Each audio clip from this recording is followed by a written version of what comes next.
कोणत्या ग्रहाच्या क्रोधामुळे शरीरात कोणता आजार होतो? हो मित्रांनो, तुम्ही अनेकदा पाहिले असेल की अनेक लोकांना अनेक आजार होतात किंवा अशा समस्या येतात की त्यांच्यावर उपचार करता येत नाहीत, पण हे सर्व तेव्हा घडते जेव्हा आपला एखादा ग्रह वाईट असतो. कोणता ग्रह एखाद्या व्यक्तीच्या जीवनावर अशुभ परिणाम करत आहे हे त्याच्या जीवनात घडणाऱ्या घटनांच्या आधारे ठरवले जाते. जीवनात घडणाऱ्या प्रत्येक शुभ किंवा अशुभ घटनेत ग्रह आणि नक्षत्राची भूमिका असते. शुभ ग्रह त्यांच्या प्रतिकात्मक चिन्हांद्वारे ओळखले जाऊ शकतात. वाईट परिणाम देणाऱ्या अशुभ ग्रहांवर उपाय म्हणजे पूजा, पठण, जप, दान आणि विधी करून त्यांचा क्रोध शांत करणे आणि त्या ग्रहाला प्रसन्न करून जीवनात सुख आणि समृद्धी मिळवता येते. मित्रांनो, विविध ग्रहाच्या अशुभ स्थितीमुळे खालील लक्षणे अनेकदा दिसून येतात. तर मित्रांनो, कोणत्या ग्रहाच्या क्रोधामुळे जीवनात कोणत्या समस्या उद्भवतात ते जाणून घेऊया. पण त्याआधी, जर तुम्हालाही श्री स्वामी समर्थांचे आशीर्वाद तुमच्यावर राहावेत असे वाटत असेल तर हा व्हिडिओ लाईक करा आणि चॅनेल सबस्क्राईब करा. आणि कृपया कमेंट बॉक्समध्ये जय विठ्ठल देव लिहा, म्हणजे आम्हाला त्या ग्रह आणि नक्षत्रांबद्दल माहिती द्या ज्यांच्या रागामुळे शरीरात अनेक प्रकारच्या समस्या आणि त्रास होतात. क्रमांक 1, रवी. मित्रांनो, जर तुमच्या कुंडलीत सूर्य रागावला असेल तर खालील लक्षणे दिसून येतील, जसे की तुमच्या चेहऱ्यावरील तेज नाहीसे झाले आहे, तुम्हाला नेहमी थकवा आणि आस जाणवतो, हृदयाभोवती वेदना जाणवणे, अनेकदा हृदयाचे ठोके सामान्यपेक्षा जास्त असतात किंवा लहान गोष्टींमुळे हृदयाचे ठोके वाढतात, वारंवार डोकेदुखी किंवा ताप येणे, व्यक्तीला जाणीव नसते, मेंदूसह शरीराच्या उजव्या बाजूला सूर्यप्रकाशाचा परिणाम होतो. जेव्हा सूर्य अशुभ असतो तेव्हा शरीर कडक होते, तोंडात ला राहते, हृदयरोग होतो, दात आणि कंबरदुखी होते, मूर्छा येते, सरकारी नोकरी मिळण्यात अडचणी येतात. जर तुमच्या आयुष्यातही ही लक्षणे दिसत असतील तर समजून घ्या की तुम्हाला सूर्यदेवाला प्रसन्न करणे आवश्यक आहे. उपाय: सूर्याचे दुष्परिणाम दूर करण्यासाठी सूर्याची पूजा करा, आदित्य हृदय स्तोत्राचा पाठ करा, भगवान विष्णूची पूजा करा आणि गहू, गूळ आणि तांबे दान करा. क्रमांक 2, चंद्र. जर तुमचा चंद्र अशुभ असेल तर खालील चिन्हे दिसू शकतात. तुम्ही अनेकदा दुःखी किंवा उदास असता, तुम्हाला छोट्या छोट्या गोष्टींबद्दल रडावेसे वाटते, तुम्हाला अनेकदा किंवा नेहमीच मानसिक अस्वस्थता वाटते, अंधाराची भीती असते, पौर्णिमा किंवा अमावस्येच्या दिवशी मानसिक ताण वाढतो, तुम्ही जे काम करता ते करण्याची इच्छा होत नाही किंवा खूप प्रयत्न करूनही यश मिळत नाही, इच्छा नसतानाही प्रियजनांशी मतभेद होतात, सर्दी खोकल्याची समस्या दूर होत नाही, अपस्मार, वेडेपणा, बेशुद्धी, फुफ्फुसांशी संबंधित समस्या, मासिक पाळीचे विकार, स्मरणशक्ती कमकुवत होणे, मनात मानसिक ताण आणि चिंता, विविध प्रकारच्या शंका आणि अनिश्चित भीती, आत्महत्या करण्याचे विचार वारंवार मनात येत राहतात. जर तुमच्या आयुष्यात ही सर्व लक्षणे दिसत असतील तर तुम्ही असे गृहीत धरावे की तुमचा चंद्र अशुभ आहे. उपाय: चंद्राचे दोष दूर करण्यासाठी भगवान शिवाची पूजा करा, महामृत्युंजयाचा जप करा, तांदूळ, दूध आणि चांदी दान करा. क्रमांक 3, मंगळ. जर कुंडलीत मंग अशुभ असेल तर खालील लक्षणे दिसतात. वारंवार डोळ्यांच्या समस्या, सांधेदुखी, अशक्तपणा, टायफॉइड किंवा कावी, उच्च रक्तदाब, संधिवात, फोड, जखमा किंवा दुखापत, वारंवार ताप येणे, शरीराचे थरथरणे, मूत्रपिंडातील दगड आणि शारीरिक शक्ती कमी होणे यासारखे आजार. शरीराची शक्ती काम करत नाही, मंगामुळे रक्ताशी संबंधित आजार होतात, रक्ताची कमतरता किंवा अशुद्धता असते, मुलांना जन्म देण्यात समस्या येतात, जन्मानंतर मुले मरतात, तरीही धैर्य किंवा उत्साहाचा अभाव असतो, नको असला तरीही बोलणे कठोर होते, एखाद्याबद्दल वाईट बोलणे आणि नंतर पश्चात्ताप करणे ही सर्व मंग ग्रहाच्या अशुभ असण्याची लक्षणे आहेत. उपाय: मंगाच्या अशुभ प्रभावांवर मात करण्यासाठी भगवान हनुमानाची पूजा करा, हनुमान मंदिरात प्रसाद अर्पण करा आणि वाटप करा, मसूर आणि लाल मूग दान करा.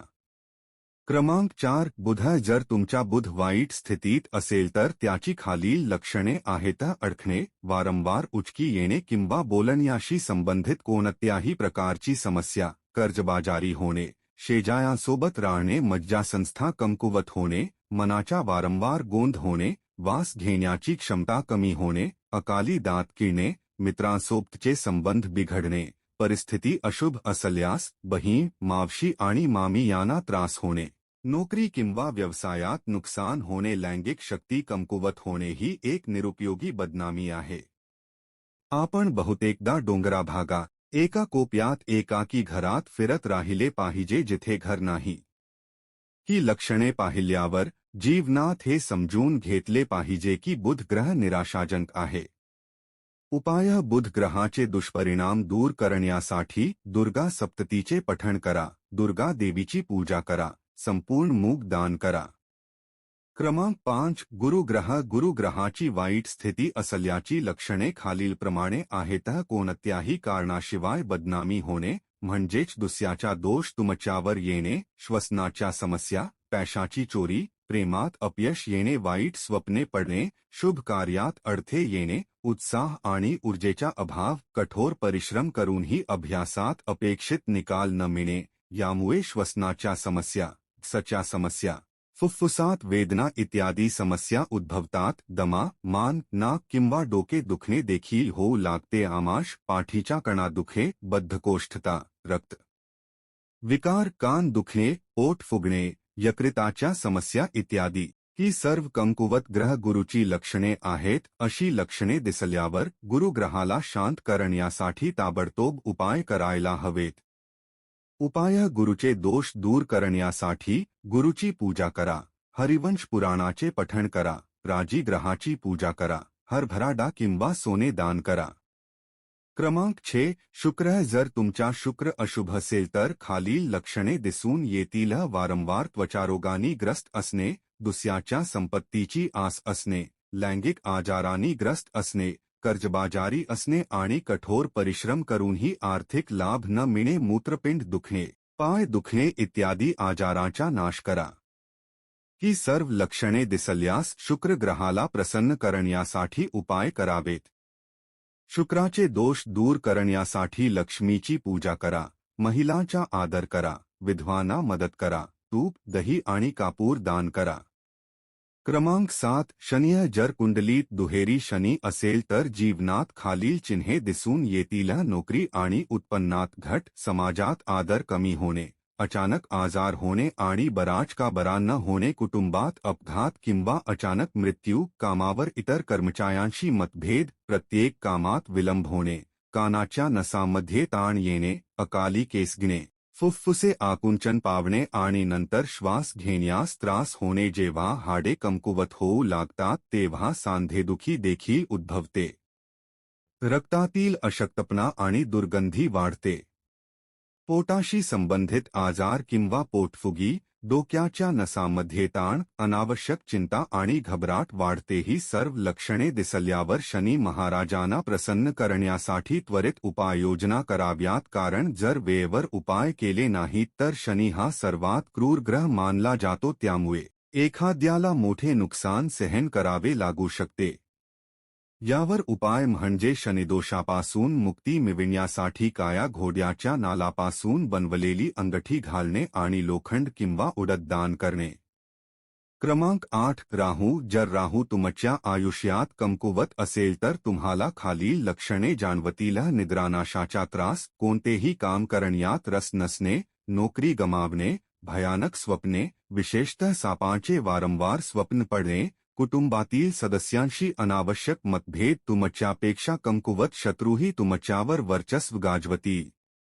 सची समस्या, केस गळणे, पोटाचे आजार, मूव्याध, वेडेपणा, अर्धांगवायूची स्थिती, सतत मानसिक ताण राहील, नखे आपोआप तुटू लागतील, मेंदूत वेदना आणि त्रास होईल. राहू एखाद्या व्यक्तीला मानसिक आश्रय, रुग्णालय किंवा तुरुंगात पाठवू शकतो. राहू अचानक गंभीर आजार देखील निर्माण करू शकतो आणि त्या व्यक्तीचा मृत्यू होऊ शकतो. जर ही सर्व लक्षणे दिसली तर कुंडलीत राहू दोष सुरू झाला आहे असे समजावे. उपाय राहू दोषापासून मुक्ती मिळविण्यासाठी भैरव बाबांची पूजा करा आणि गोमेद दान करा. क्रमांक 9 केतू. मित्रांनो, जर केतू कुंडलीत कमकुवत असेल तर खालील चिन्हे दिसतात. व्यवसायात अचानक मोठे नुकसान, कर्जबाजारी होणे, नेहमी भांडणे आणि भांडणांनी त्रस्त असणे, तुमच्यामुळे आर्थिक नुकसान जसे की दुकानात आग लागणे किंवा घरात आग लागणे, भाव किंवा पालकांशी मतभेद होणे, नेहमीपेक्षा प्राण्याची जास्त भीती असणे किंवा एखाद्या प्राण्याने चावण्याची भीती असणे, लघवीच्या समस्या, प्रजननात अडथळा येणे, डोक्यावरील केस गळणे, शरीराच्या नसा कमकुवत होतात. केतूच्या अशुभ प्रभावामुळे त्वचेचे आजार होतात. कान खराब होतात किंवा ऐकण्याची क्षमता कमकुवत होते. कान, पाठीच्या कणा, गुडघ्याच्या सांध्या इत्यादीमध्ये समस्या निर्माण होतात. ही सर्व लक्षणे केतू अशुभ असल्याची लक्षणे आहेत. जर अशी लक्षणे दिसली तर केतूचे दोष दूर करण्यासाठी नक्कीच उपाय करा. उपाय: केतूचे दोष दूर करण्यासाठी आय घाला. गरीब मुलांना कपडे इत्यादी दान करा. मंदिरात स्वतःच्या हातांनी ध्वज फडकावा. तर मित्रांनो, जर तुम्हाला व्हिडिओ आवडला असेल तर तो एक सुंदर लाईक आणि शेअर करा आणि चॅनेलला सबस्क्राईब करा आणि बेल नोटिफिकेशन सर्वांना द्या जेणेकरून तुम्ही आमचे प्रत्येक येणारे व्हिडिओ सर्वात आधी पाहू शकाल. जय श्री कृष्ण. राधे राधे मित्रांनो, धन्यवाद.